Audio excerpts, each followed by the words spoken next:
পৃথিবীতে সব ধরনের অভ্যাসের মধ্যে সবচেয়ে মারাত্মক হচ্ছে কারো সাথে কথা বলার অভ্যাস।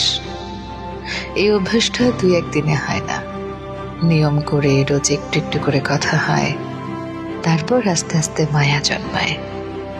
আর মায়া জন্মাতে জন্মাতে যখন তার নেশায় পরিণত হয়, ঠিক তখনই তা অভ্যাসের রূপ নেয়।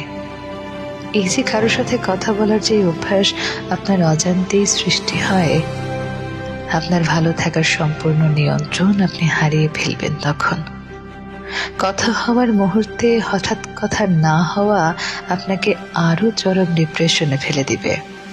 নিঃশ্বাস নিতে কষ্ট হবে, কোনো কিছুই আর ভালো লাগবে না, হঠাৎ মন খারাপ হবে।